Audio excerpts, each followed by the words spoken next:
all doing today? I hope staying productive as always. Throughout the last few months, I've received countless emails and countless messages from all of you guys asking me how to get started as a YouTuber. What are the best tips and best pieces of advice that I can provide to you as a beginner YouTuber? So I know that there's a lot of questions and just a lot of fears that you guys probably have getting started. At this point in time, I have about 85,000 subs, so I'm still pretty much a novice YouTuber, but I wanted to share with you, since it's so requested, my experiences about how I started doing YouTube and what I've learned along the way. I do want to say right off the bat that there is no right way to do it. There's just the way you do it. And really, there's gonna be so much learning along the way. You're gonna learn about what you like talking about, what you like filming, what you don't really like talking about, what you don't really know, what others don't really like you talking about. But don't ever let that discourage you, because just like everything in life, it's a learning curve and you're totally gonna learn along the way. You're creating and learning as a YouTuber, and that's what I love most about YouTube, is that I get to create my own thing and put all of my own thoughts and my own ideas and my own production into my own thing where no one else tells me how to do it. I've only been YouTubing for like 8 or 9 months and I absolutely love it. I've never worked harder for any job that I've ever had than this job, this channel that I made. And if you know me, you know that I worked in tech in San Francisco for almost 4 years until I quit and I turned to creating something all that's my very own for myself and for YouTube. So, first things first, these are the basics. If you want to create a YouTube channel, do it for yourself first and foremost. It's really important to like what you're doing and also enjoy the challenges that come along in the process. If you enjoy creating something, if you enjoy filming and editing something, and you have something that you want to share with the world, go for it. The first couple YouTube videos I made were about my trips when I was traveling to Turkey and Greece. And I cannot believe I didn't start a YouTube channel years earlier, because I wanted to show the world that yes, you can be a woman and travel solo throughout all these crazy countries and just be the solo dolo traveler and be a vigilant traveler.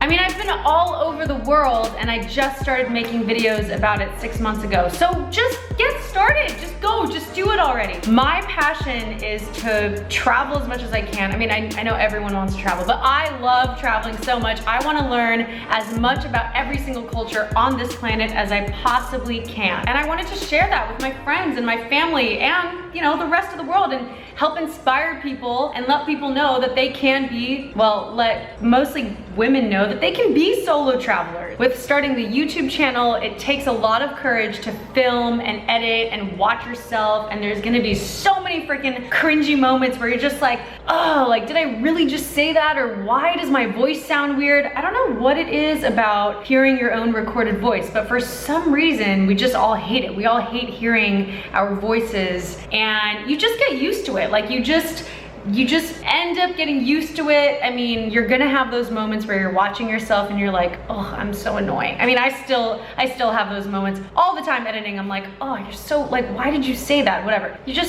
You get over it. I wish I could say that you should just be like cute and funny and positive, but there are so many more underlying factors that go with creating your own YouTube channel. But the one thing that I'm gonna make clear is don't do YouTube for the wrong reasons. Don't do it for the money. The money doesn't come for a long, long time. I don't make barely anything, not nearly anywhere as much as I did when I was working in tech. Although I was working a full-time job, it was nice to have that secure income 2 times a month. But YouTube, like, you're not gonna make that much money starting off. It's gonna take a long time to build that. So do not do it for the money. The second thing is do not do it for the fame or the recognition. YouTube comes with a lot of hate. There's a lot of hate comments that you have to deal with. But when you're first starting out, like let's say you get a couple thousand views here or there, you're not gonna get that many hate comments. The hate comments don't start coming until you really start growing your views and growing your subscribers. And like when you get your, you know, your first couple thousand views, you're like, hey, I did it, like that's awesome. And then you get maybe 1 or 2 hate comments, and if you're like me or any other normal human being, you're just like, you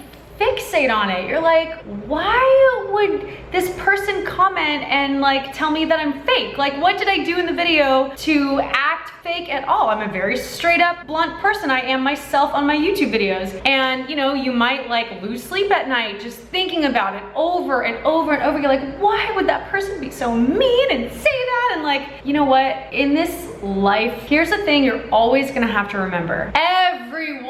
Everyone is on the internet. Everyone is on the internet, including really sad, lonely, insecure people. And it's probably gonna make them feel better because of their sad, lonely insecurities or whatever. It's gonna make them feel better to put you down and to comment something really nasty. It's bullying at its finest because they can hide. They can hide behind whatever stupid profile picture that they put up. I was bullied all throughout middle school growing up. I had girls coming up to me all the time when I was like 10, 11 years old. These girls that were 2 or 3 years older than me, and they would come up to me and tell me they were gonna kick my ass. They would shove me in the bathrooms. Like, I dealt with bullying growing up as a kid. I've had girls tell me I'm ugly, talk about my eyebrows, talk about whatever other else that they find wrong with my appearance. And you know what?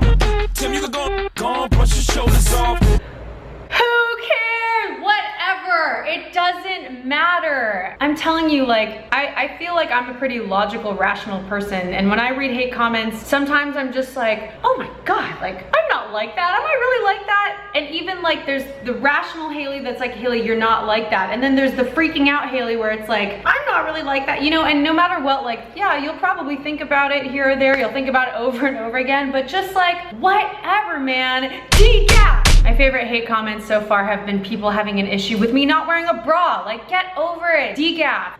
Whatever. That was like the funniest hate I ever got. But you know what? That means nothing. Nothing. You know why? Because I'm gonna continue making YouTube videos the way that I want to make them. There are some really sad, really insecure, really lonely people out there. They will say the craziest things. And you know, honestly, the hate comments never get easy to deal with. The only reason why, you know, Will and I can have, my brother Will, and I can have fun about them is because we talk about them together. We're like, did you hear what this person said about me? Well, what about this? And then we try to like one up each other on the hate comments, and then it becomes like this funny game. So, I mean, the thing is, if you're already a sensitive person, then it's going to be a long and rough road. But you just grow thicker skin, you know? It's good character development. And honestly, in the end, you can be the most like sensitive, dramatic, reactive person and still be the president of the United States. Look at Donald Trump. But whatever you do in starting your channel, don't ever let the haters run you down. Do not let them dictate what your channel is gonna be like. Don't let them make you wear something differently, or, you know, make you like put on something that you didn't want to wear before, or whatever, just thinking hypothetical. If you have haters, that means you're like making it. You're making other people jealous or envious. And like, seriously guys, YouTube is blowing up. YouTube is becoming so saturated, which is amazing. I feel like everyone now that I run into is like, I'm starting a YouTube channel. I started a YouTube channel. And I'm like, yes, good for you. YouTube is an amazing platform that we can use to like share all of our ideas and create our own things. And it's amazing because people are watching YouTube more than they're watching actual TV. Secondly, okay, let's talk about equipment. You don't need brand new equipment. You don't need like big brand new DSLR cameras, studio lights, ring lights, whatever other lights. I recommend you just don't go out and buy all that stuff. Just dive into YouTube with what you have already. You need to like get the hang of filming yourself and talking to the camera and whatnot. So my first 12 videos, I used my iPhone 6S. That's it.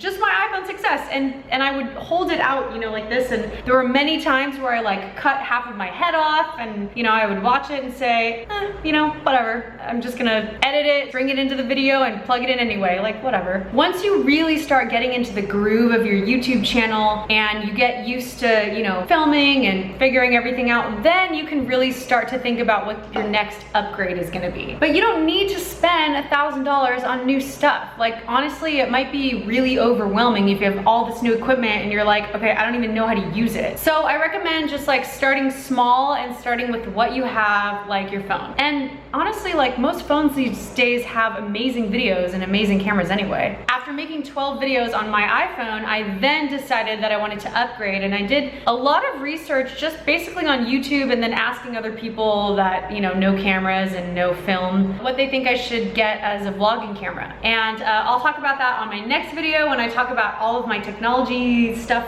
equipment that I have. The editing program I use is iMovie, and that was free with my Mac. So I learned how to use iMovie. I've still been using it to this day. I would love to learn how to use Adobe. I feel like I'm a pro at iMovie now, and I film and edit so much that I don't really have time to sit down and use Adobe. And the other thing with iMovie is that, I mean, I'm not trying to make any crazy cinematic movies or any crazy visual special effects. Everything that I do with my videos is enough for me on iMovie. Like iMovie gives me enough to play with. I mean, at times I do feel like iMovie inhibits me a little bit from like making more cinematic, I don't know, stunning effects or whatever, but most of the time, like I'm producing so much content that I don't really have time to put in to make all these other crazy effects that I want. So iMovie is good enough, it's free, and then I'm pretty sure you can just like use Windows Media Maker, I think it's called. That's free on a Windows computer.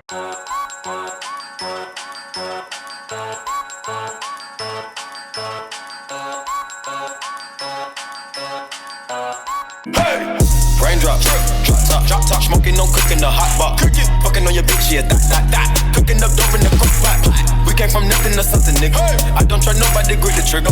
Call up the gang and they come and get gang. Cry me a river, give you a tissue. Bad